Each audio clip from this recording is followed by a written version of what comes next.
네, 반갑습니다.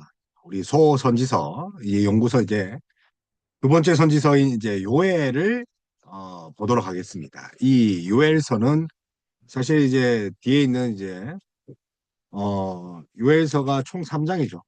3장인데 뒤에 있는 이제 아모스와 연결되어 있어요. 예를 들어서 이제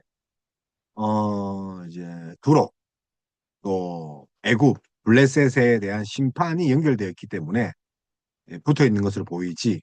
역사 순으로는 이제 오바댜가 먼저입니다. 아모스가 먼저가 아니라 호세아가 먼저가 아니라 다만 이제 호세아 또 아모스, 미가, 뭐 이사야 이 선지자들이 먼저 함께 활동한 시간이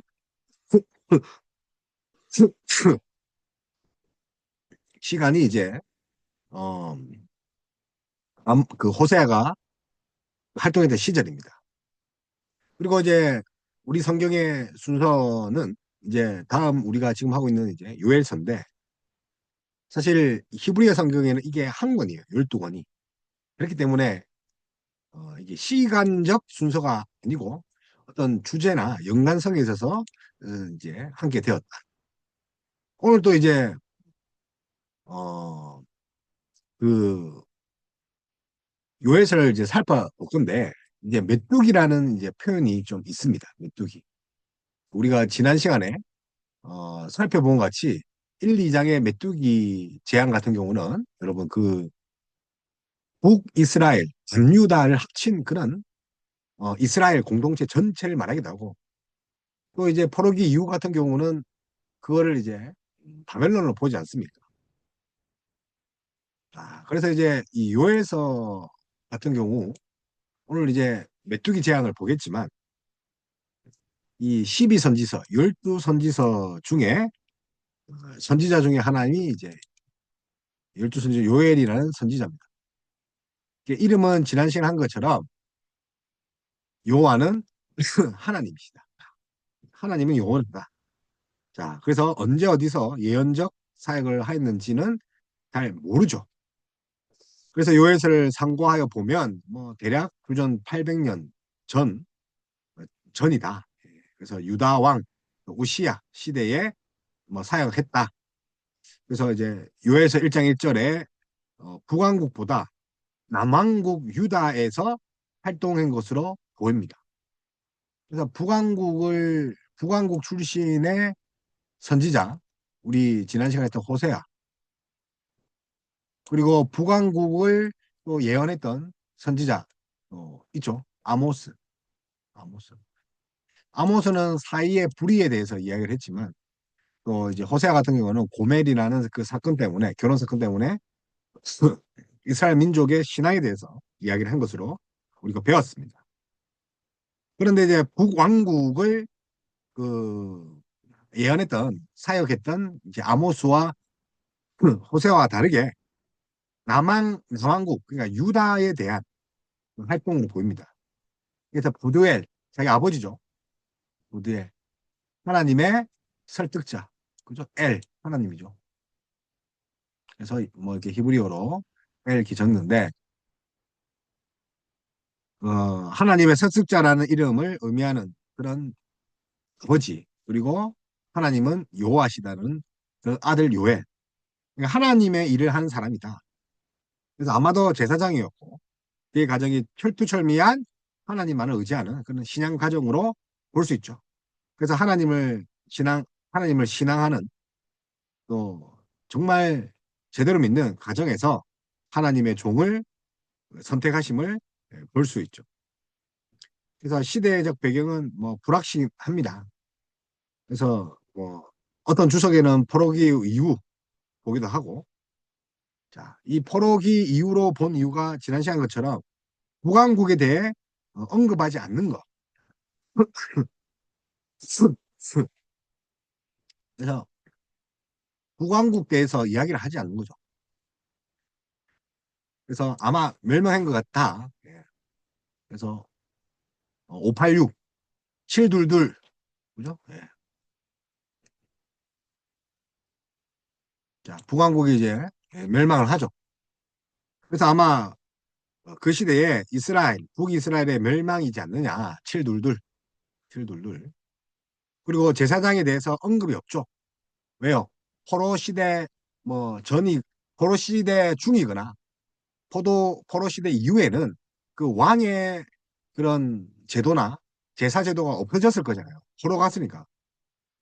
그러니까 제사에 대해서 언급도 안 하고 왕에 대한 언급이 없단 말이에요. 그래서 포로기 이후로 보는 거고 또 아수르 또 뭐 수리아 아수르는 뭐 또 아시리아로 이야기를 하고 또 수리아 바벨 죄송합니다. 바벨론에 대한 언급이 없어요. 그래서 이미 멸망한 것으로 보인다는 거죠. 아수르와 바벨론이.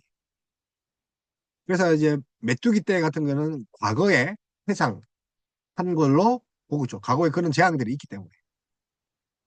그리고 바벨론 포로기를 가리키는 그 3장 이전에 내가 만국을 모아 데리고 요사박 골짜기에 내려가서 내 백성 곧 내 기업인 이스라엘을 위하여 거기에서 그들을 신문하리니. 그래서 요사박 골짜기 할 때 요사박이 살았던 시대 이후겠죠. 왕의 이름을 따서 골짜기를 지었으니까. 그래서 이 포로기 이후, 그죠? 아니면 바벨론 포로기를 가리키는 것, 뭐 또 포로기 이후라고 볼 수도 있죠. 요사박 골짜기. 자, 그리고 이 또 3장 6절에 뭐 이런 표현이 있습니다. 또 유다 자손과 예루살렘 자손들을 헬라 족속에게 팔아서 그들의 영토에 멀리 떠나게 하였으며. 자, 헬라인. 그래서 헬라인이라면 뭐 비교적 신약을 떠올리잖아요. 그래서 아마 헬라 하면 이제 그리스, 그죠? 예. 그런 이제 헬라 철학을 말하죠. 로마, 그리스.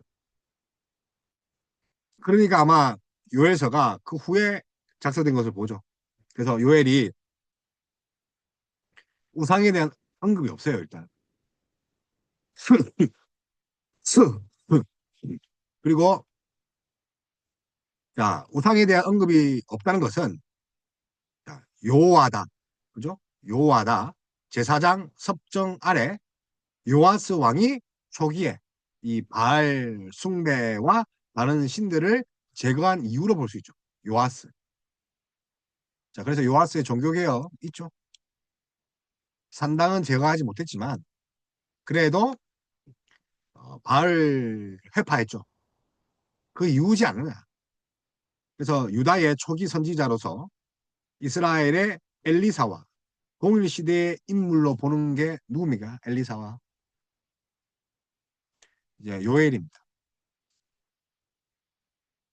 그래서 선지서들 가운데 가장 먼저 있었던 선지자의 한 사람이 바로 요엘이다. 네. 그래서 개인적 신원에 대해서는 1장 1절 표제요. 그죠? 여호와께서 구두엘의 아들 요엘에게 이르신 말씀이다. 그거밖에 없다. 철저히 자기를 숨기는 거죠. 그래서 유다를 상대로 사역을 했고 또 종교 부흥의 선지자로 이렇게 불려지는 거죠. 그래서 만민을 위해 성령의 오심을 예언하는데 사도행전 2장에서 그 말씀이 성취되죠. 그 후에 내가 내용을 만민에게 부어주리니 너희 자녀들이 장래일을 말할 것이며 너희 늙은이는 꿈을 꾸며 너희 젊은이는 이상을 볼 것이다. 그래서 요엘 2장 28절 사도행전의 응답을 이루어줘. 그래서 요아스 시대 그래서 요아스니까 뭐 요아스가 이제 835년 그죠? 966년이 아닌가. 그래서 뭐 엘리사 정도 활동했던 그런 선지자가 아닌가. 엘리사.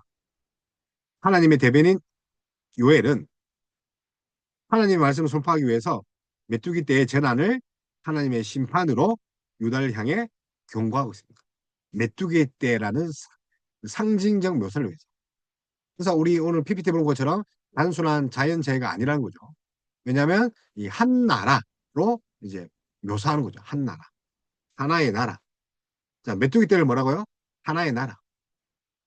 자, 군대와 같은 조직력, 사자의 이빨, 병거 소리, 메뚜기 떼 같이 수많은 군사가 넘어오는 거죠.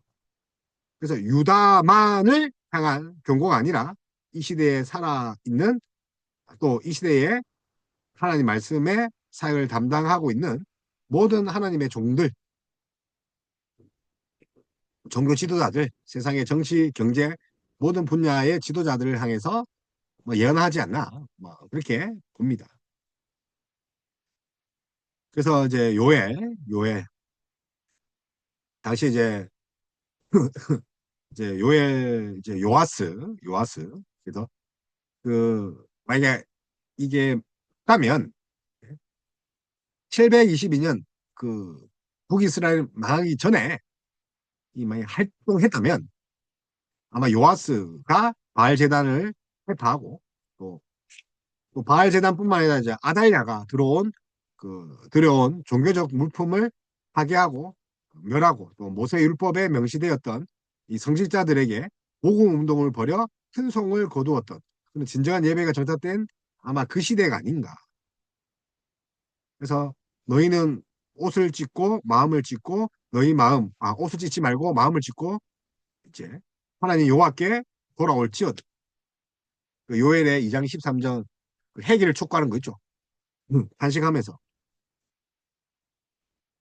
그래서 요엘 선지자의 사역 성격은 그 시대에 강한 메시지가 담긴 또 부흥사와 같았다는 거예요.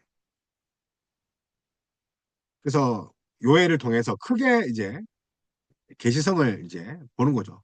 그래서 자연재해일 수도 있지만 어쨌든 뭐 상징적인 측면에서는 이렇게 다른 나라의 군사로 볼 수 있고 자연 고갈에 대한 뭐 이렇게 재능, 가뭄, 메뚜기째, 뭐 이렇게 흉년이죠. 흉년, 뭐 홍수.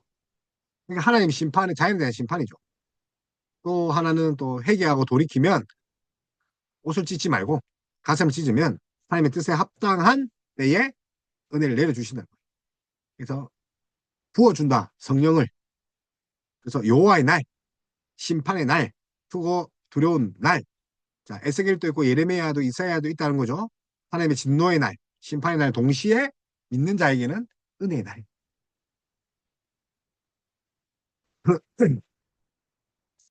그래서 이제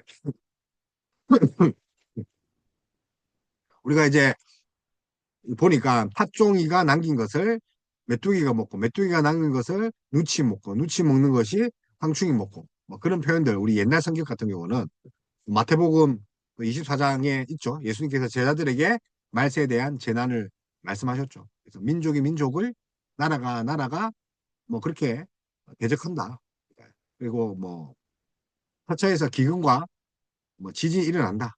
그래서 재난의 시대, 말세 시대 예수님께서 정말 그 적인 때를 계시해 주셨죠. 그렇게 요엘 말씀을 통해서 이야기를 하셨고 이러한 재난에 대해서 계시는 이미 이루어진 것도 있지만 이제 앞으로 그렇게 성취될 거다. 그래서 모든 나라에 일어날 그런 기상이변, 재난의 시작. 그죠? 그게 이제 말세로죠. 그래서 예수님께서 요엘서를 인용해서 말씀하셨죠. 그래서 지금도 이제 강대국들이 보호무역을 하죠. 관세를 매기죠. 약한 민족은 또 전쟁과 또 고갈을 당하죠. 그래서 지금 러시아와 그죠? 그리고 이제 전쟁을 벌이는 나라가 있고 그리고 이제 뭐 중동에도 전쟁이 또 발발하고 또 이제 중국은 또 소수민족들을 또 잡아먹으려고 하고 있죠. 그래서 하나님의 작전된 시대의 징조를 어찌 인간의 힘으로 이제 막을 수 있겠습니까? 그럼에도 불구하고 하나님이 이 요엘의 계시를 통해서 하나님 때에 만민에게 기름을 부어주신 거예요. 그래서 이제 역사적 실체가 사실은 이제 메뚜기를 보면 아수르, 바벨론, 이스라엘 유일한 이방 제국일 수도 있죠. 북쪽의 나라들 했죠. 북쪽의 나라들. 그러면서 이제 언약 파기 백성에 대한 하나님의 징계죠. 하나님은 신랑 되시죠. 남편 되시는데 우리가 간음함으로 배교를 했으니 언약이 파기되었단 말이에요. 그에 대한 하나님의 진노, 그 진노의 도구가 이방 나라죠. 몽둥이로 사용하셨죠.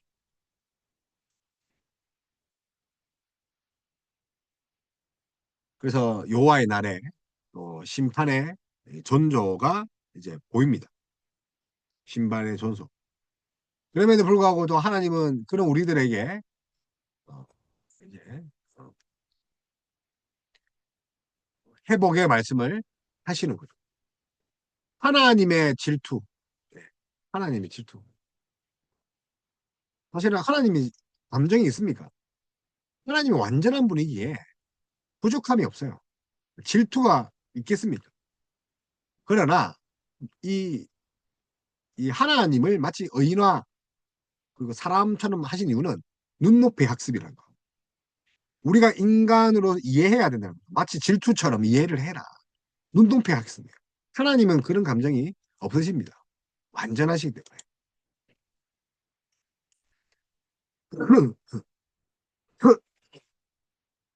그래서 진정한 회개, 하나님의 질투, 구원의 선물, 그래서 이른비, 또 의의 교사, 이게 핵심적인 문장이죠. 의의 교사. 그리고 이제 그 사도행전 1장과 2장에서 오순절 성령 강림 사건 있죠. 그래서 구약의 요엘 선지서가 또 선지자가 2장 28절 우리 방금 읽은 것처럼 하나님이 이제 성령 강림을 이렇게 성취하십니다. 예수님께서 감림산에서 마지막 승천 이게 승천 때 하신 말씀이 있죠. 사도행전 1장 28절에 보면 사도행전 1장 28절 자 분명히 예수님이 승천했다고 합니다. 오직 성령이 임하시면 너희는 권능을 받고 예루살렘과 온 유대와 사마리아와 땅끝까지 이르러 내 증인이 되리라 하시라. 뭐가 내리면요. 자, 요엘 사건을 기본으로 성령 강림을 예언하면서 그죠? 통치의 역사가 이제 만민 이 만민은 제가 제한 속죄를 했잖아요. 예수님을 믿는 하나님을 믿는 만민이에요. 그래서 구체적으로 그 대상이 이제 늙은이 그죠? 늙은이 그 다음에 젊은이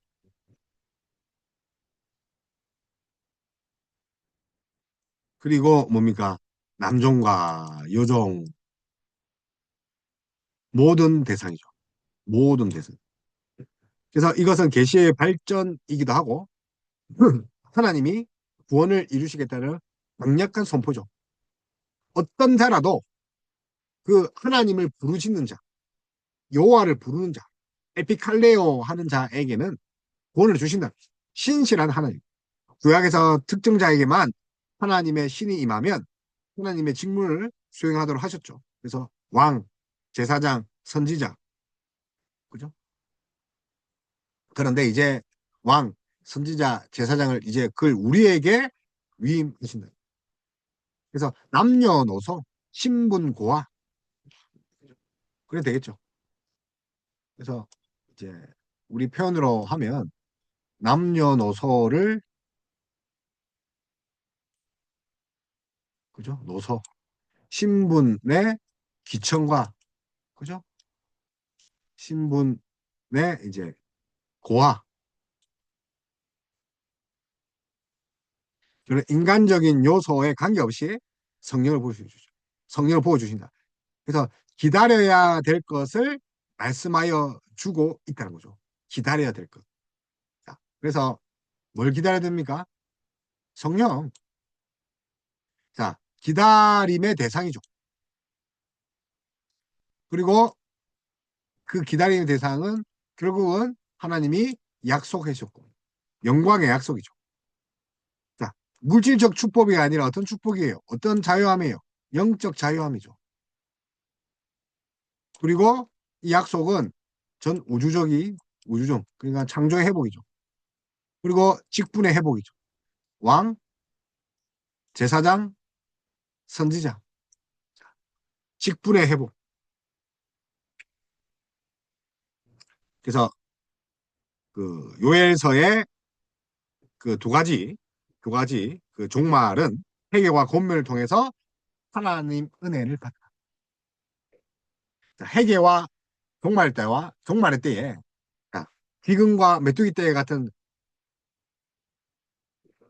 핍박이 있을 때 회개와 권면을 통해서 하나님의 은혜를 받으라. 크고 두려운 날로 종합된 그 요하의 날. 자, 그날에 자녀들이 승리한다는 거예요. 자, 어떤 자녀들이죠? 믿음의 자녀들. 그래서 요엘서는 계시적인 면에서 성령 사역으로 나타나고 있고, 그러므로 성령의 사역을 이렇게 볼 수 있습니다. 그래서 성령의 사역, 그죠? 그래서 우리가 사실 이 요엘서가 뭐 4장밖에 안 돼서 뭐 이렇게 만만하게 볼 그런 책이 아닙니다. 그래서 성취된 말씀이란 말이에요. 성취된 말씀. 성취된 말씀이란 무슨 말이냐면 하나님의 약속이 담겨 있다. 예를 들어서 자, 요에서 이제 처음 시작부터 이제 어려움을 주는 단어 중에 우리가 방금 나눴던 이제 메뚜기잖아요. 메뚜기. 자, 다시 한번 가보겠습니다. 메뚜기잖아요. 자, 메뚜기 재앙이 1, 2장에 있잖아요. 그래서 이게 단순히 그 어떻게 봐야 되느냐. 그래서 우리 1장 4절에 있는 메뚜기 재앙을 당시에 실제 일어난 역사적 사건을 볼 수 있고 또 혹은 임박한 뭐 예언적인 요소로 볼 수 있죠. 아니, 선지서니까. 그리고 뭐 비유, 상징 우리가 계속 보죠. 환상. 그래서 1장, 2장 전체 해석 방향을 좌우하는 게 사실 메뚜기예요. 그래서 메뚜기 재앙을 역사적 사건으로 보는 경우는 1, 2장을 실제 생물학적 메뚜기 때의 그런 모습이고 비유로 보면 뭡니까? 아수르, 뭐 열방, 뭐 침략, 강대국, 그죠? 환상으로 보면 뭡니까? 뭐 이게 순수한 예언으로 볼 수 있죠. 그래서 쉽게 볼 게 아니라는 거죠.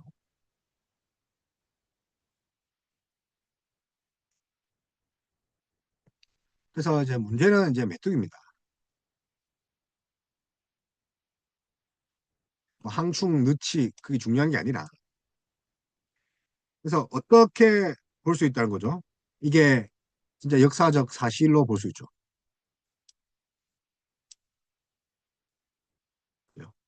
그죠? 그래서 역사적 사실 메뚜기를 그냥 재앙으로 보죠.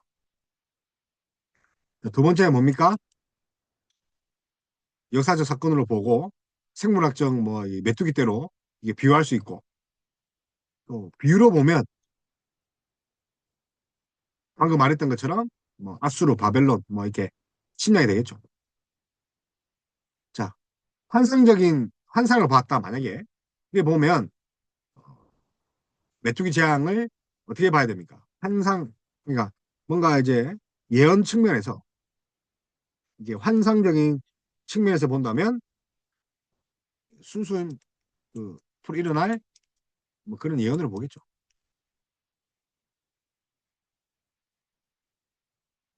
그래서 메뚜기 재앙을 당시에 실제 일어난 역사적 사건으로 보는 그런 학자들 메뚜기 때의 그 내습 요엘의 진술을 비교할 때 실제 일어났다. 그러나 이제 메뚜기 재앙은 단순한 생물 뭐 적적 뭐 단순하게 이제 역사적으로 이런 메뚜기의 내습 뭐 그게 이제 아니라 생물학적 그 메뚜기 내습이 나기보다는 이제 이제 비유적인 측면이 아닐까. 그래서 팥종이가 남긴 것을 메뚜기가 먹고 메뚜기가 남긴 것은 노치 먹고 누시 먹고 누시 남긴 것을 항충이가 먹고 그래서 네 종류의 그런 팥종, 메뚜기, 룻, 황충 이렇게 네 가지 명칭이 나오죠. 그래서 한 메뚜기가 성장 과정에서 붙여진 네 가지 명칭이라면 만약에 메뚜기의 그 명칭이라면 일상적인 섭리하의 그 피해가 혹독한 메뚜기 떼를 언급하는 것이 될 것입니다. 하지만 만약 네 종류가 이 성장 과정에 있는 그런 그 애들이 성장하잖아요. 누에고치부터 해가지고. 그 네 종류의 메뚜기라, 그게 아니라 그냥 네 종류의 메뚜기라면 환교를 나고 봄에 다시 부화된 왕성한 메뚜기 떼에 의해서 뭐 저질러지는 거죠. 그래서 최대한 이런 패턴으로 가면 2회에 걸쳐 보통 메뚜기 떼의 행포를 훨씬 초월한 재난을 이렇게 한다. 이렇게 볼 수 있죠. 생물학적으로 보면 중동 지역의 메뚜기 떼가 창궐 했잖아요. 그래서 이제 많은 학자들이 시편 78편, 46편을 보고 하나님께서 애굽을 심판하실 때 이제 뭘로 했죠? 메뚜기 떼, 황충을 함께 보내시고 또 나훔, 우리가 볼 나훔 3장 16절에도 메뚜기, 그 다음에 룻, 그죠? 둘 다 날개 달린 성충을 보죠. 자, 그리고 우리 방금 읽었던 요에서 이 네 종류의 그런 메뚜기 종류, 그죠? 네 마리의 네 마리나 합시다. 네 종류의 메뚜기를 다른 순서로 나오는 것을 보면 이 메뚜기가 각각 다른 종류의 메뚜기다. 그죠? 그래서 메뚜기 떼가 네 번이나 연속적으로 레습한다고 볼 수 있죠. 그래서 어쨌든 실제로 볼 수 있고 아니면 그만큼 셀 수 없는 심판, 강력한 대접 그런 볼 수 있죠. 그래서 생물들에 관한 것이 아니다. 생물들에 관한 것이 아니다. 그래서 5절에 이제 5절에서 저들이 깨어 울어야 하고 통곡해야 할 것은 그들에게 모든 기쁨이 사라졌다. 뭐 때문에요? 이백들 때문에. 그러나 6절에는 그들이 슬퍼해야 할 이유가 한 나라가 공격해 왔기 때문이다. 그래서 이 4절에 1장 4절의 메뚜기 떼가 뭘로 연결됩니까? 한 나라. 그죠?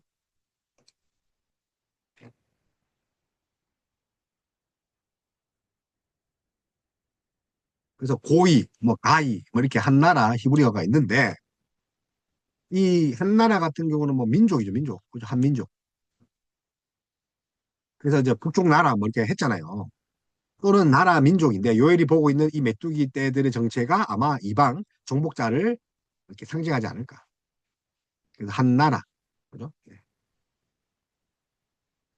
그래서 이제 잠언 30장 27절에도 그런 예가 있고 그래서 이제 메뚜기 자체를 나라를 보는 그런 성경 구절이 있기 때문에 메뚜기 떼를 국방, 외국 군대 침입으로 보죠. 그래서 1장 6절. 그래서 한 나라는 강하고 무수하고 또 이빠른 사자 같고 그 다음에 어금니는요. 이빨. 그러니까 맹수예요. 사자 같고. 자, 어금니. 암사자 같고. 암사자.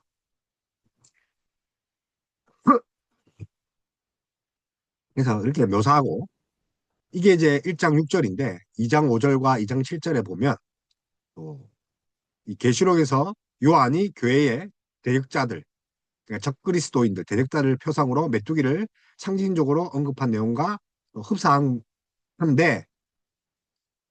사도와 요한이 말년에 요한계시록 쓰면서 요엘서를 참조했죠. 그래서 묵시록이나 하잖아요. 그래서 요한계시록 9장 7절에서 9절입니다. 요한계시록. 제가 한번 찾아볼게요. 그래서 요한이 본 한상도 사실은 요엘의 한상과 동일하는 거죠. 그래서 종말의 날이죠. 네, 종말의 날. 종말의 날에 보니까 그러니까 이제 계시록이 무서운 게 아니에요. 이제 심판 이야기 나와서 그렇지. 그러니까 황충들의 모양은 전쟁을 위하여 준비한 말들 같고, 자, 황충 말이 그 머리에 금 같은 관 비슷한 것을 썼고, 그 얼굴은 사람의 얼굴이 같고 또 여자의 머리털 같은 머리털이 있고 그 이빨은 사자의 이빨 같으며 또 철호심경 같은 호심경이 있고 그 날개의 소리는 병고와 많은 말들이 전쟁터로 달려 들어가는 소리 같으며 그런 거 봤을 때 아마 이제 군사를 수많은 때의 군사들을 뭘로 표현했죠? 메뚜기 때. 그래서 외국 군대의 침입으로 비유한다. 그렇게 보는 두 번째. 그리고 이제 소산물의 피해만 뿐만 아니라 이스라엘 자체 이제 멸절이죠. 여기 이스라엘은 북이스라엘이 아니라 유다까지 합친 그런. 그래서 병거 그리고 뭐 이빨 이렇게 봤을 때 외국 군대다.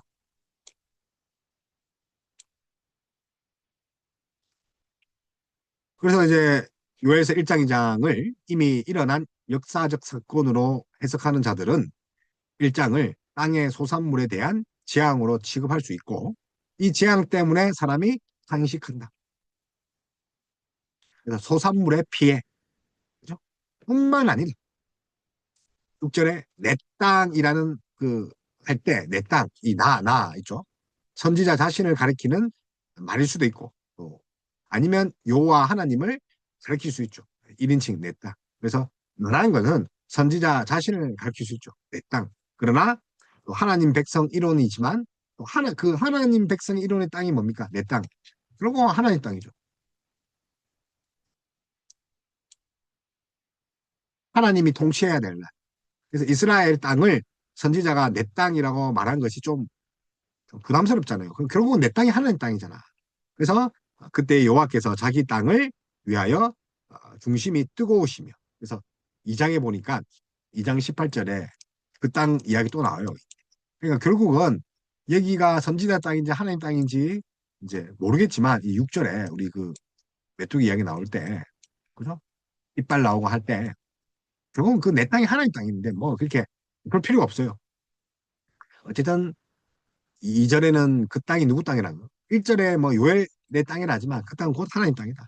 내 하나님 여호와께서 공고하시는 땅이라. 그죠? 그래. 그래서 이제 신명기 11장 12절. 자, 읽어볼게요. 내 하나님 여호와께서 공고하시는 땅이다. 새초부터 새말까지 내 하나님 여호와의 눈이 항상 그 위에 있느니라. 그래서 하나님이 보호하시는 그 땅. 그죠? 그래.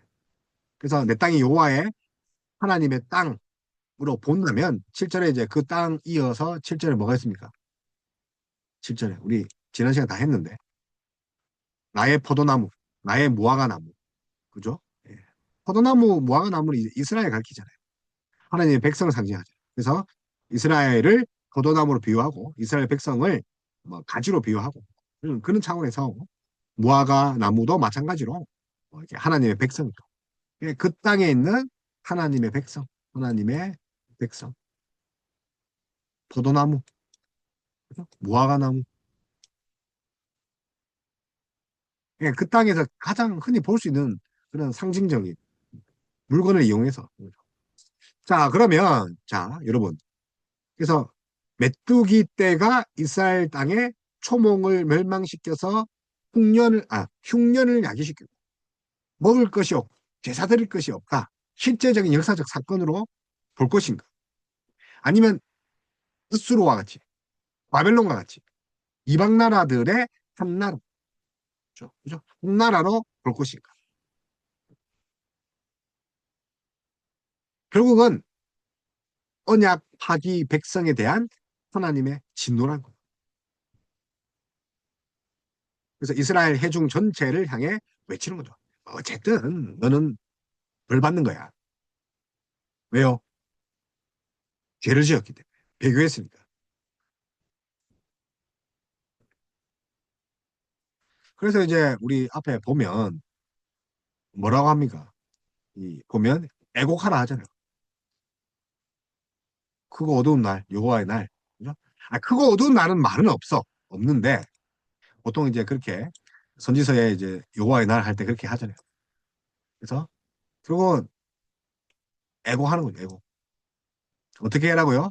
금식. 어차피 금식하는 거죠. 먹을 게 없는데 뭐 금식해야지. 하나님이 금식하라고 또 먹을 것을 안 줄 수도 있죠. 그래서 애곡하라. 구약 성경에 이제 여기에만 사용된 단어가 히브리어로 이렇게 쓰였습니다. 그래서 이 특히 이제 애곡하는 그 단어가 여성 단수래요. 여성 단수. 자, 우리가 여성이니까 우리가 뭐예요?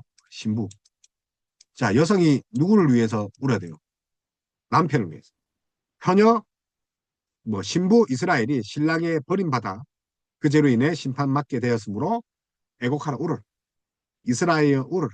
신부. 그러면 구약에 이제 신부 뭐라면 신약에는 뭐 저기 교회가 되겠죠. 신약 성도도 되고. 아니, 결국은 이제 결혼한 사이다. 누가 좀 비슷합니까? 우리 앞에 나온 호세아 이야기, 고멜과.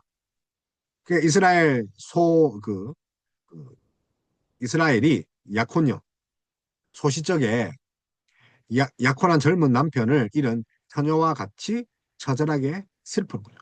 결혼, 약혼을 하면 결혼과 같은 거잖아요. 에? 우리 이제 요셉과 마리아 이야기 있잖아요. 근데 동거하지도 않는데 이제 성령으로 잉태하잖아요. 그런데 동거하지도 못하고 남편 죽었단 말이에요. 그러면 가부가 된 거지. 이것은 왜냐 후사도 없이 다음 세도 없이. 그래서 여호와의 전에 소재와 전제가 끊기는 거죠. 다시 말하면 남편이 죽었다. 상실. 다시 말하면 어, 이게 우려야 될 것이 뭡니까? 이제 드릴 것도 없다는 거죠.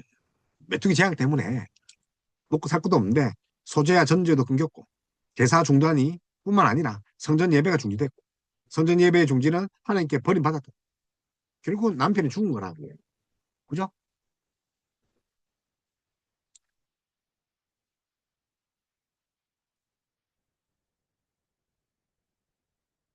그래서 이제 또 보면 결국은 남편에게 버림받든 뭐 그러니까 남편이 죽었든 어쨌든 남편의 부재예요. 자, 남편의 부재는 뭘 말하죠? 언약 파기. 그러니까 우리가 탄식하고 애곡해야 된다. 탄식, 애곡. 이 애곡은 여기만 쓰인 단어라 하잖아요. 그죠? 그래서 이제 제사가 없죠. 제사를 드릴 제물도 없죠. 다시 말하면 예배가 이제 없죠. 다시 말하면 하나님과의 관계가 모두 깨어진 언약의 파기. 그래서 10절에 대저 곡식이 다 떨어지고 새 포도주는 말랐으며 새 기름도 다 하였다. 10절에 그런 말이죠. 그래서 식물 그 소재가 우리 소재 전제 뭐 이렇게 재물 이렇게 5대 제사 이야기를 했죠. 그래서 이제 곡물로 드리는 거죠. 소재. 그런데 이제 뭐 동물성, 뭐 식물성 구별 없이 드리는 예물인데 소재가 자 곡물이 모두 끊기면 그러니까 식물성 소재 물이 이제 끊겼다는 거죠. 식물이 끊겼다는 것은 자 식물을 먹어야 할 게 누구예요? 소와 양이죠. 그러면 결국은 곡물로 드릴 수 없는 조건에는 뭐도 조릴 수 없는 거죠. 전제도 뭐 또 그죠? 예, 드릴 수 없는 거죠. 그러니까 동물 재산도 동물 재물도 없다는 거죠. 그래서 뭐 어쨌든 그 제사를 드릴 수 없어요. 뭐 있어요 제사를. 그래서 소제와 전제가 매일 아침 저녁으로 주야로 드리는 제사인데 자, 아침 저녁의 제사 즉 성전 예배가 금지되었다.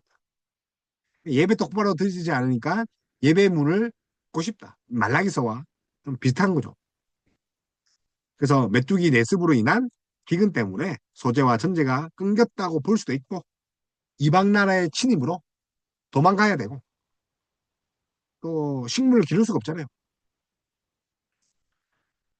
그렇게 볼 수도 있고 성전과 예배의 중지를 어쨌든 암시한다. 그래서 성전 예배의 중지를 소재와 전제의 중단으로 표현한 그런 요엘의 그런 그 내포하는 사건이죠. 결국은 하나님이 이제 우리를 메마르게 하는 거죠. 그죠? 결핍의 상태로 광야로 몰아넣는 거야. 그래서 심각한 재난이면 성전의 소재와 전제가 끊일 정도. 그죠? 그렇게 보면 또 뭐 로마인으로 보고 막 그렇게 하는데 어쨌든 뭐 그런 상태다. 그래서 우리가 이제 다음 시간 이제 볼 이제 그 아모스 선지자도 메뚜기 그 메뚜기와 불의 한상을 보죠. 이것이 아수르 1, 2차 침입으로 상징한단 말이에요. 그래서 아모스서 요엘 4장 16절을 그의 그 예언의 초두에 인용하는 거죠.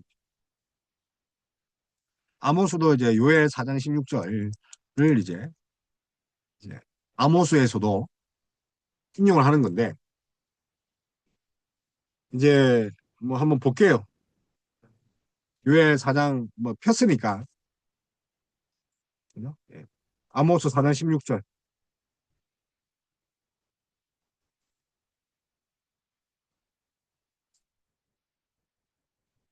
자, 여호와께서 시온에게 부르짖고 예루살렘에 목소리를 내리시니 하늘의 땅이 진동하리로다. 그러나 여호와께서 그의 백성 피난처 이스라엘 자손의 산성이 되시리로.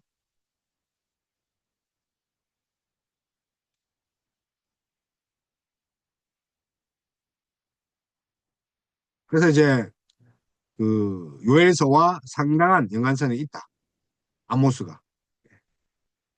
그래서 어쨌든 뭐 그래서 이제 아모스가 뒤에 붙었다고 이야기를 했는데 그게 중요한 게 아니라 이게 이제 아수르의 침입을 본다면 아수르가 이제 아모스는 1, 2차 공격을 본단 말이에요. 1, 2차.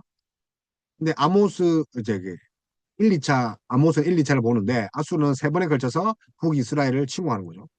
북이스라엘이 먼저 망하잖아요. 바벨론한테는 남유다가 망하고. 그래서 디글랏빌레셋 3세. 디글랏빌레셋 3세는 어느 때 나왔어요? 호세아 때 나왔죠. 호세아가 이게 사역하던 시대. 그죠? 두 번, 디글랏빌레셋 3세 두 번, 또 살만에살, 그 다음 왕이 살만에살 할 때, 또 북이스라엘을 완전히 722년에 점령하죠. 그래서 다림줄 한 상, 그 아모스의 다림줄 한 상, 그 선지자의 중보 기도가 없음은 세 번째 아수르 침략으로 인해서 북이스라엘이 완전히 멸망된 것을 볼 수 있죠. 그런데 아모스에서 아수르가 제가 말한 것처럼 1, 2차 침입을 상징하는 메뚜기 재앙을 썼단 말이에요. 4장 16절에. 불의 한상은 요엘서에서도 비슷한 메뚜기와 또 불의 재앙으로 또 나옵니다. 그래서 요엘서의 메뚜기와 또 불의 재앙 역시 단순한 자연계의 메뚜기와 극심한 가뭄 이상의 의미가 있다. 열방의 침입이다. 그래 보는 거죠. 그래서 이제 요엘은 이제 다가올 그런 이방의 침입을 예언하면서 길을 기울일지어다. 너희 날에나 너희 율조의 날에 이런 일이 일어났느냐. 그죠? 예. 그래서 이제 장로들과 그 땅의 모든 거민들에게 그와 흡사한 것이라도 들은 적이 있는지 판단하고 설득하면서 이런 이제 후손들에게 전수하라는 거죠. 그래서 너희 열조의 날에 이런 일이 있었느냐. 있었죠. 그래서 임박한 적군들의 공격 요하의 날에 있을 반란에 대해 요엘서의 소두로 독자들의 이목을 하나님의 심판에 집중시켜.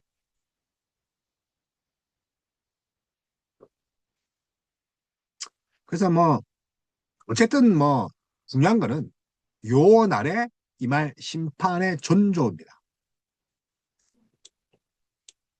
존조. 그래서 이제 어디에 집중하라는 거죠? 예. 어디에 집중하라? 열조의 날에 예. 이 같은 게 있었느냐?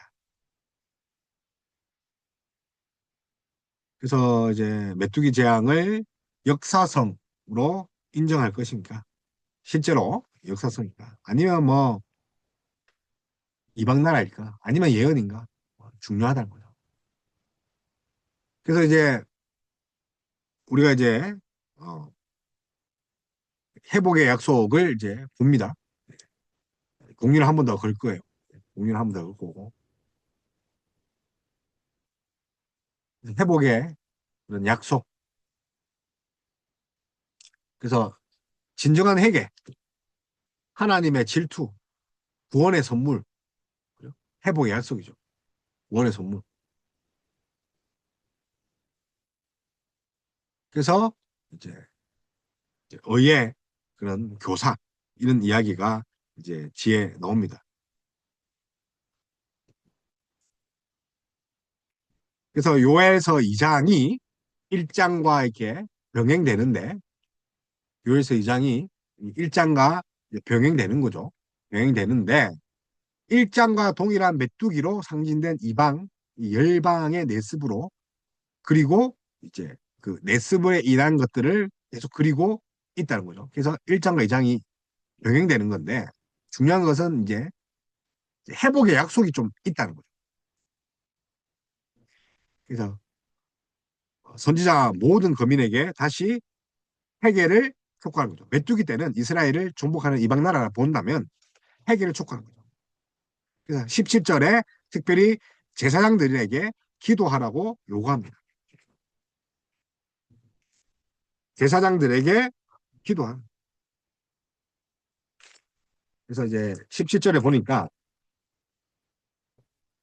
여호와를 섬기는 제사장들은 낭실과 제단 사이에 울며 이르기를 여호와여 주의 백성을 불쌍히 여기소서. 주의 기업을 욕되게 하여 나라들로 이들을 관할하지 못하게 하옵소서. 어찌하여 이방인으로 그들의 하나님이 어디 있느냐 말하게 하겠나이까 할지어다. 그래서 여호와여 뭐라고요? 낭실과 제단 사이에서 뭐라고 기도하옵니까? 여호와여 주여 불쌍히 여기소서. 주의 기업을 욕되게 하여 나라들을 그들의 관할하지 못하게 하옵소서. 어찌하여 이방으로 그들의 하나님이 어디 있느냐 말하겠느냐. 이방인들이 침입해서 야, 네 하나님 어디냐? 그래서 주의 기업으로 욕되게 하여 결국으로 주관하지 말게 하옵소서. 대상장들에게 대사장들에게 이야기합니다. 그래서 이제 보면 뭐 열국이 뭐 주관하다는 이야기 있죠. 자, 2장 갑니다. 2장 17절. 자, 주관하다. 뭐 쓰리다 통치다. 뭐 이렇게 볼 수 있죠. 예, 주관하다. 그래서 이제 한글 성격이나 킹 제임스 버전 같은 경우는 그들을 이제 관할하다. 식민지로 삼는 거죠. 그죠? 그래서 rule over them, rule over, 룰 다스리라는 거죠. 통치하다. 또 RSV 같은 경우는 속담거리도 말하다. 자, 그래서 이제 킹 제임스 버전 같은 경우는 이제 룰로 받고 룰. 자, RSV V로 이제 같은 경우는 속담거리, 가십거리, 속담거리로 말하는 거죠. 주관하다. 그래서 이제 to utter of proverb, utter of proverb. proverb 하면 이제 proverb 하면 이제 뭐 이제 속담이잖아요. 어쨌든 뭔가 이제 룰 통치하거나 proverb 이제 뭐 이식거리가 되지 말게 하옵소서. 그래서 이제 이 두 가지로 볼 수 있죠. 어쨌든 이 요엘 2장이 뭐와 병행된다고요? 1장과. 1장과 동일한 메뚜기로 상징된 이방 열국을 보는 걸 열국이 나오니까 아마 메뚜기와 같은 뭐 그런 표현이 있단 말이에요. 그러니까 이제 열국이다. 2장에도 결국은. 그래서 어, 단순한 역사적 사건이 아니다. 뭐 그렇게 보는 입장이 있다는 거죠. 그래서 모든 거민에게 다시 회개를 촉구하는 그 2장 17절. 특별히 제사장을 통해 가지고 그죠? 가십거리가 되지 말게 하고 또 그들이 우리를 가난하지 않게 해주시고 자, 그래서 이제 18절에 보니까, 자, 2장 18절 펴십시오. 그때의 여호와께서 자기의 땅을 극히 사랑하시어 그의 백성을 불쌍히 여기실 것이라. 여호와께서 그들에게 응답하여 이르시기를 내가 너희의 곡식과 새 포도주와 기름을 주리니 너희가 그로 말미암아 흡족하리라. 내가 다시는 너희 나라를 가운데 욕을 당하지 않게 할 것이며. 그래서 하나님은 기도를 들으십니다. 구원의 선물을 주시죠. 그래서 이른비. 그래서 흠모레 리츠다카. 흠모레 리츠다카. 그래서 다시금 구원을 베푸시고 중심이 뜨거우시며. 그죠? 그러니까 그 열심과 강력한 질투죠. 그래서 이제 18절 그죠? 예. 불쌍히 여기시고 또 19절 중심이 뜨거우시며 그죠? 그 중심이 뜨거우시다. 그죠? 자, 그래서 사실은 하나님이 비인격적인 대상에 대한 질투심이나 진노를 나타내지 않은 거죠. 자, 질투는 뭐 잘못된 걸 수도 있지만 결국은 하나님이 자, 우리의 눈높이를 하셨어요. 눈높이 학습을 했는데 한 이유가 뭡니까? 우리가 알아듣도록 질투하셨다는 것은 뭡니까?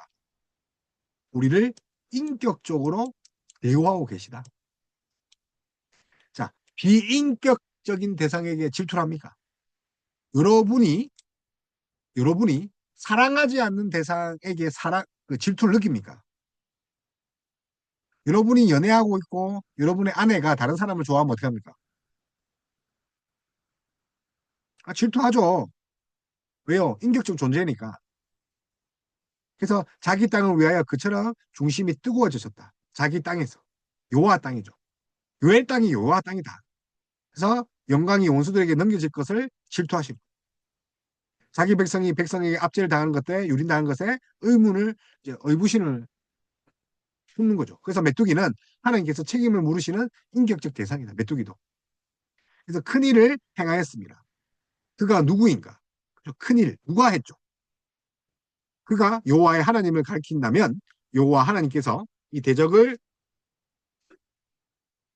일시에 멸망시키는 큰 일을 행하심을 언급하는 것이며 만일 그가 메뚜기 떼로 상징된다면 이방 원수라면 이들이 하나님이 허락하신 것을 넘어 교만하게 이스라엘을 유린하는 거죠.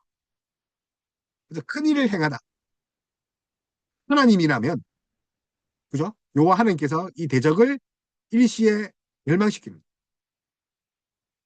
큰 일을 행하는 것이 큰 일. 그래서 회복을 주실 건데 큰 일이 뭡니까? 하나님이 그를 이제 멸하실 거죠. 그러니까 하나님이 아니고 뭐 이방 군세라면 이방 이방 북쪽 나라 그러려면 뭡니까? 하나님 허락하신 걸 넘어가지고 교만이죠. 교만하게 이스라엘을 유린한 거죠. 근데 그 다음 절에 여호와께서 큰 일을 행하셨습니다가 나오므로 이 절에 그가 여호와 가능성이 많죠. 그래서 여호와가 그죠?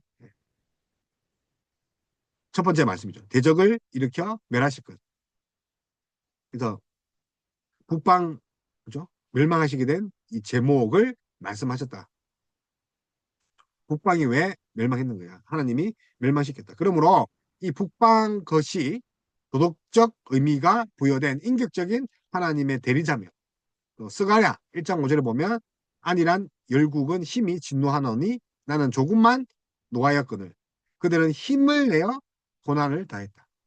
자, 해초리, 아수르, 해초리, 바벨론이 몽둥이를 사용했는데 몽둥이가 아니라 완전히 뭐 하나님의 의도가 넘어나서 신이 난 거죠. 이스라엘을 죽이는 진멸하려는 거죠.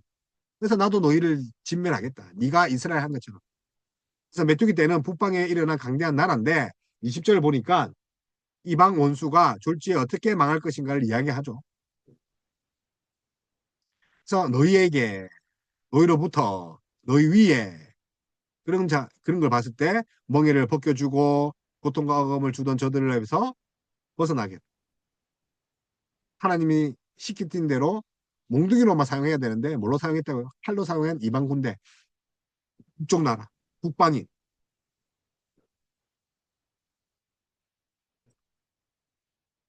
자, 그래서 북방에서 바람을 따라 침입한 그 북방 민족이 결국은 심판을 받게 돼요. 그래서 이제 자연재해 보면 이제 역사적 발때 자연재해 보면 메뚜기 때 그죠? 메뚜기 떼가 북방에서 북쪽에서 이제 바람을 타고 이렇게 내려온대요. 그래서 메뚜기 떼의 우발적인 이동을 이제 북방으로 본다면 그죠? 걔네들이 이제 몰살 당하는 거죠. 몰살. 왜 몰살 당하는 거죠? 그 남방에서 올라오는 그런 기류 때문에 예, 남방에서 올라오는 그래서 메뚜기 떼가 이제 몰살 당할 때도 있대요. 예, 자연적으로 봤을 때. 그래서 그 자연적인 메뚜기가 이제, 이제 바다에서 이제 몰살 이제 바람이 부니까 남쪽에서 바다로 이제 가서 어, 한 방향으로 쭉 몰려가겠죠. 결국은 바다로 다 이제 죽는 거죠. 이렇게 몰살 당하는 거죠. 그런 것처럼 뭐 이방을 이렇게 몰살하겠다. 뭐 그런 주장도 있습니다. 그래서 요에서의 북방 나라의 정체가 명백히 드러나지 않기 때문에 구체적인 나라도 이야기 안 하고 언제 쓰였는지 모르기 때문에 예. 다만 이제 열국의 침략의 성격을 암시한다는 것만 알 수 있죠. 그래서 이 우리 열왕기 상 보면 왕상이죠. 그 19장 17절에 이제 예언이 나오죠. 열왕기 19장. 자, 열왕기 19장 우리 호세아서 할 때도 이제 했는데 여기에 어떤 장면이 있냐면 하사엘의 칼을 피하는 자를 예후가 죽일 것이요. 예후의 칼을 피하는 자를 엘리사가 죽이리라. 홈과 비슷한 표현이다. 라고 볼 수 있죠. 그래서 완전한 멸망을 말하는 것과 동시에 네 종류의 침략자들의 시차성, 시간 간격을 놓고 이렇게 공격을 받아서 죽을 것이다. 그래서 하사엘의 칼을 피하는 거 예후가 예후의 칼을 피하는 자니까 엘리사. 그래서 이제 뭐 느치와 항충이 그죠?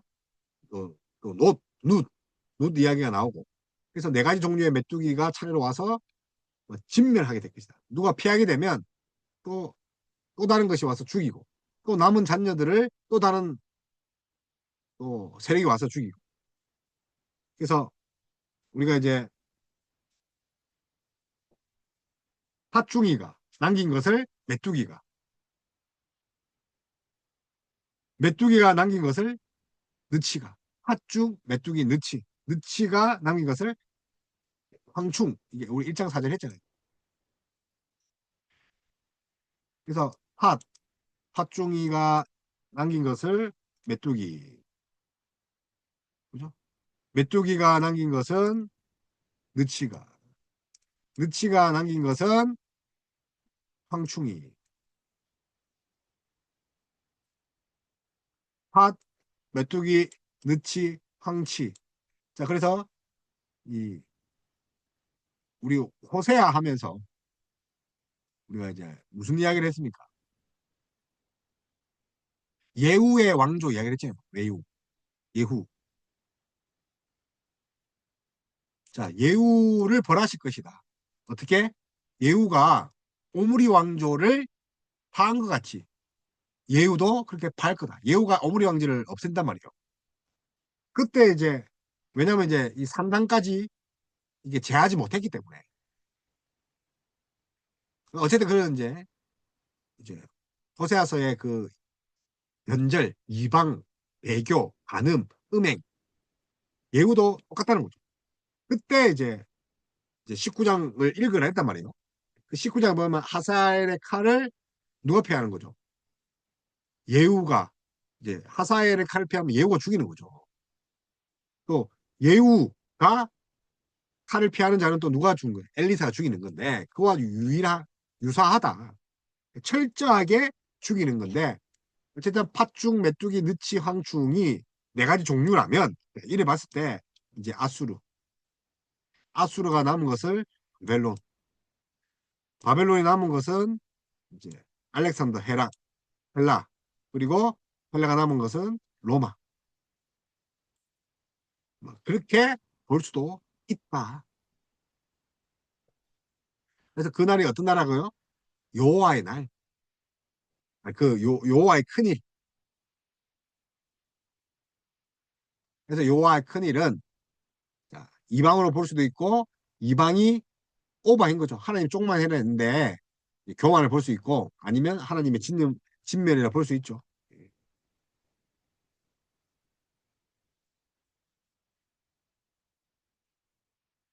그리고 이제 갑자기 이제 이 회복의 말씀이 나오죠.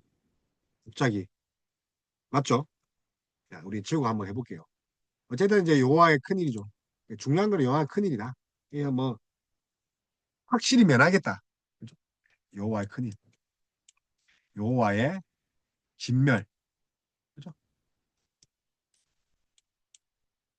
자, 이 18절 이후에 뭐가 나온다고요? 자, 20절. 자, 이거 이후에 18절에 뭐가 나옵니까? 갑자기 자, 2장에서 이 18절 이후에 18절에 갑자기 회복이 나와요. 회복. 자, 갑자기 그러면서 의의 이 파트가 의의 교사인데 갑자기 회복의 약속이 나옵니다. 이스라엘 회개에 대한 응답이죠. 회개 없으면 못 없죠. 응답이 없단 말이에요. 그래서 14절에 이미 암시되어 있듯이 이때는 그가 심판한 후에 이스라엘을 다시금 궁휼히 여기사 영원히 버리지 않으시고 복을 베푸시는 그런 때 하나님께 그의 언약을 이제 회복시키는 때 여호와께서 자신의 약속을 큰 본물처럼 쏟아 부으시고 그래서 18절부터 회복 19절 20절에는 하나님의 회복은 그 심판의 원인을 제거함으로 먼저 성취되는 거죠. 이스라엘 위에 있던 원수의 억압을 끊으시고 저들을 몰아내신 거죠. 그래서 이제 그때의 여호와께서 자기 땅을 극진히 사랑하여 그의 백성을 불쌍히 여기실 거죠. 왜요? 17절에 뭐가 있었기 때문에. 자, 이 회복의 말씀이 뭐 때문인 거예요? 17절 제사장의 그런 기도. 그죠? 제단을 다시 세워서 여호와여 주의 백성을 불쌍히 여기셨어요. 자, 이 기도, 회개의 기도 이후에 책을 또 접었네요. 이후에 뭐가 나타났다는 거죠? 자, 회복이 나타났고. 자, 이 회복은 의의 교사. 먼저 이제 23절 의의 교사입니다. 시온의 자녀들이 기뻐하고 즐거워해야 할 이유가 뭡니까? 그것은 하나님께서 의의 교사를 주셨다. 이게 예수 그리스도를 예표하는데 자, 의의 교사. 자, 회복이 뭡니까? 의의 교사. 하나님의 의가 회복되는 거죠. 그래서 여호와 하나님께서 행하실 큰일. 자, 심판이었고 앞에는 멸절이었고 지금은 뭡니까? 회복이죠. 그래서 뭘 주신 거죠? 자, 이른비를 주시고 의의 교사를 주시고 이른비. 그런데 이제 이걸 어떻게 봐야 되는가? 그죠? 예. 그래서 이제 이른비로 볼 것인가? 또 의의 교사를 볼 것인가? 자, 요엘 23장 3절을 보아요. 시온의 자녀들아 너희는 너희 하나님 여호와로 말미암아 기뻐하며 즐거워할지어다. 그가 너희를 위하여 비를 내리시니 이른 비를 너희에게 적당하게 주시니 이른 비와 늦은 비가 예정과 같을 것이다. 이른 비. 그래서 늦은 비가 아니라 뭡니까? 이준비. 근데 이걸 이제 마소라 사본에서 번역하면 이런 거예요. 또 시온의 자녀들아 너희는 너희 하나님 여호와를 인하여 기뻐하고 즐거워하며 할지어다 이렇게 갖춰요. 대저 그가 너희에게 먼저 의의 교사를 주리니. 왜 무슨 말하면 소라 사본에는 함몰의 리츠다 다카 그죠? 리츠다카 의의 함몰의 교사 함몰의 그래서 함몰의 미츠다카 함몰의 미츠다카 함몰의 미츠다카 그죠? 네. 그래서 적당하게 이, 이 보니까 이른비를 너희에게 적당하게 주리라. 그죠? 적당하게. 그죠? 예. 그래서 이제 대다수 이렇게 보면 이 적당한 양, 뭐 적당한 때, 적당한 방법 그렇게 볼 수도 있고 사람에게 적용하면 뭡니까? 의를 이해하는데 이 사용된 단어가 이 적당하게랍니다. 적당하게. 의의 교사. 적당하게. 그래서 참 모래. 모래 이게 이제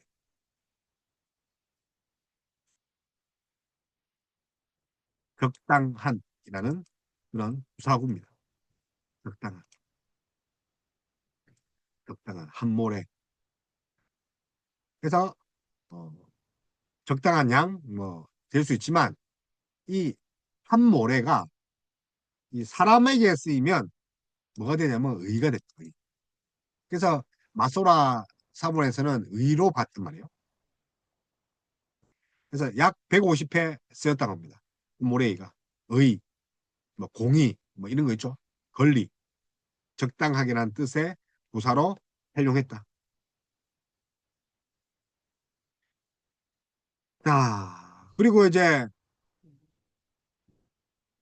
이 한모래를 교사로 보기를 거부하는 또 학자들이 있어요. 교사, 의의 교사.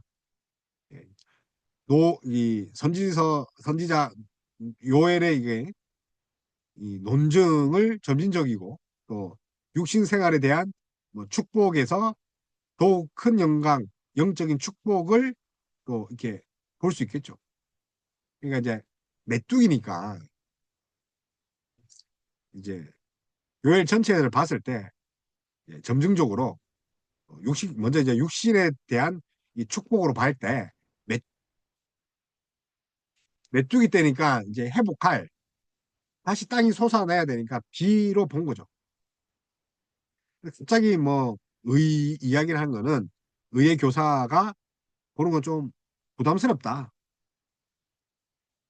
그래서 한몰의 니즈다카 그죠? 한몰의 니즈다카 그죠? 니즈다카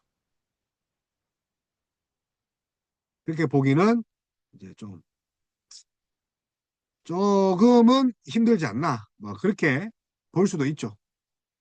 그래서 의의 교사로 번역하는 것이 좀 그렇다. 그래서 이제 마소라에는 그렇게 하지만 예, 그 3장 1절에 보니까 보라 그날 곧 내가 유다와 예루살렘 가운데서 사로잡힌 자를 돌아오게 될 것이다. 자, 그래서 그런 측면을 봤을 때는 이제 의의 교사가 될 수가 없다는 거죠.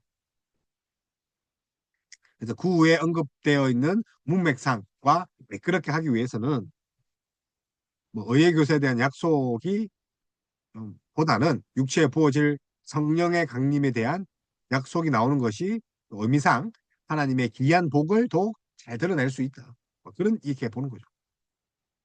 어쨌든 뭐 이른비가 지금 핵심이에요. 이른비가 한몰의 리츠 다카가 진짜 적당한 때에 적당한 방법으로 이른비를 주시는데 그게 의인가? 아니면 뭐 그 의를 소나기처럼 부어주실 것인가? 그래서 2장 25절에 메뚜기 재앙의 피해를 갚아주시는 새 곡식과 새 포도주와 기름은 바로 2장 23절 하나님께서 주신 은혜의 결과다. 그래서 1, 2장 메뚜기 재앙이 자연적인 메뚜기 재앙이 아니며 그 피해도 단순히 곡식과 식물의 피해가 아니고 이 피해를 회복하는 하나님의 은혜도 단순한 비라기보다는 다 선진적으로 봤을 때 의의 교사인 예수 그리스도. 그분이 의의 교사가 결국 그 의를 부어주시는데 나의 어려운 종이 자기 지식으로 많은 사람을 어렵게 하며 그들의 죄악을 친히 담당하리라. 이사야 53장 11절 말씀을 볼 때 예수 그리스도 하나님이신 말씀이 사람이 되셔서 하늘에 속한 모든 신령한 것들을 넘쳐나게 해서 그분이 믿는 자들에게 강 같은 평화, 바다 같은 기쁨을 주신다는 거죠. 그래서 이른 비와 늦은 비처럼 충만하게 이른 비 일찍 와서 좋고 늦은 비 늦어서 좋고 땅과 시온의 자녀는 기뻐하고 모든 피족에는 기쁨으로 할 이유가 뭡니까? 예수 그리스도가 오신다. 근데 그거는 누가 알 수 있는 거죠? 성령으로 거듭나야 알 수 있다. 그래서 의의 교사 그리스도 오신 성령 강림. 그래서 3장 1절에 그죠? 3장 1절에 의의 교사를 보내주시라는 약속으로 이제 볼 수 있죠. 그 후에 내가 내 영을 만민에게 부어주리. 그래서 2장 28절에 그 사도행전 2장 말씀에 성취, 내용, 의의 교사. 그래서 오순절 성령관님에 대한 예언이라는 것에 대해서 뭐 주석가들이 그렇게 큰 이의가 없어요. 근데 3장 1절에서 5절까지 이 예언의 성취에 대해서 여러 가지 의견이 있죠. 보라 그날에 내가 유다와 예루살렘 가운데 새로 잡힌 자들을 오게 할 그때에 내가 만국을 모아 데리고 여호사밧 골짜기에 내려가 내 백성 곧 내 기업인 이스라엘을 위하여 거기에서 그들을 신문하니라.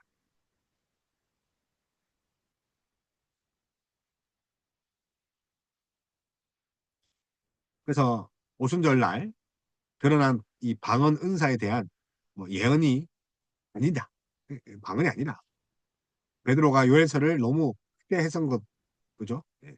그런 것도 아니고 결국은 의의 교사가 오신 것을 말한다.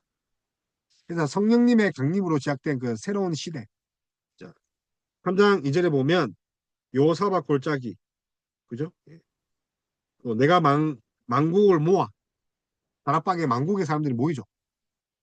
그래서 새로운 시대는 그날이죠. 그날에 이제까지 유례가 없었던 그런 계시의 시대를 말하는 거죠. 그래서 예레미야, 에스겔에 의해서도 예언된 그런 시간들. 예수님 또 요한복음 또 그 14장 25절 또 56절 14장 25, 56, 16장 7절에서 14절 요한복음에 등에서 미리 예언했던 그 예수 그리스도의 복음을 계시되는 그런 사역들 보혜사를 쏟아 부어 주시고 유례 없는 계시가 시대가 도래될 것이라는 것. 이처럼 예수님께서 예언하신 성령 사역의 본질 중 하나가 계시의 사역인데 그것이 우리에게 이제 위임되는 것. 승천하시면 하신 말씀 기다려라. 땅끝까지 복음을 전하는 그런 것들. 그래서 오직 성령이 너희에게 임하시면 너희가 그늘을 받고 예루살렘과 온 유대와 사마리와 땅끝까지 이르러 내 증인이 되는 그것의 성취다. 땅끝까지. 그래서 요엘서 그 베드로는 이 요엘서를 인용하면서 그 후에 그러니까 그날에 말세에 인용하는데 그 후에라는 시간보다 순서를 나타내는 말로 의의 선생이 오신 후에 성령님을 보내주시겠다. 자, 예수님이 오셔야 성령님이 오시는 거죠.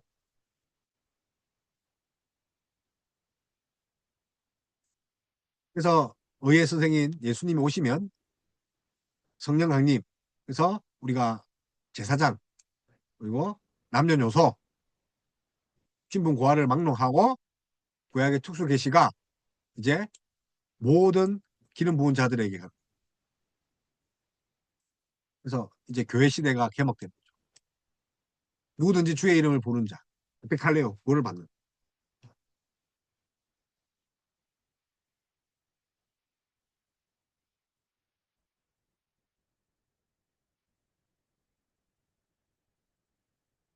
그래서 이제 마무리를 하면 이제 시간 오면 가서 심판과 구원 이야기를 3장 4장 요사박 골짜기에서 하나님의 백성을 괴롭힌 열국이 심판받는 거죠. 전쟁과 추수 심판의 이미지죠. 결국은 공의, 최종적 집행이 되는데 누가 와서요? 의의 교사가.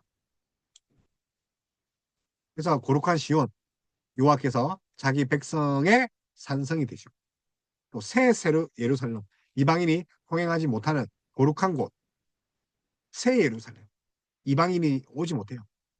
영원한 언약의 성취, 샘이 흘러나오는 풍요한 에덴의 회복.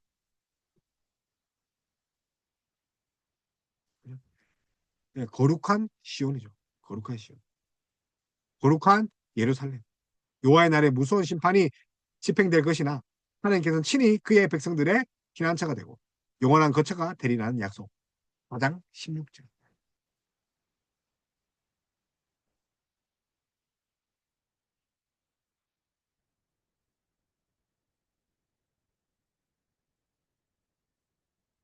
그래서 이제 뭐 이렇게 그 엘리야, 요엘을 이제 비교하는 부분이 있는데 어쨌든 이제 이 부분은 다음 시간 이제 하도록 하겠습니다. 그래서 이제 요엘이 그 메뚜기 오늘 재앙에 대해서 이제 봤지만 결국은 이제 메뚜기가 중요하죠. 예. 심판의 날이니까. 근데 이 메뚜기의 이미지가 심판의 이미지 이후에 뭘 드러내기 위해서 쓴 겁니까? 메뚜기라는 이미지를 통해서 결국 하나님은 의의 교사, 또 이른비, 예수 그리스도가 회복하시고 또 만민에게 새 영을 부어주셔가지고 남녀노소 신분과를 막론하고 교회에서 예배 드릴 수 있는 거죠. 그리고 하나님은 결국은 죄, 심판, 은혜죠. 오늘 여기까지 하겠습니다.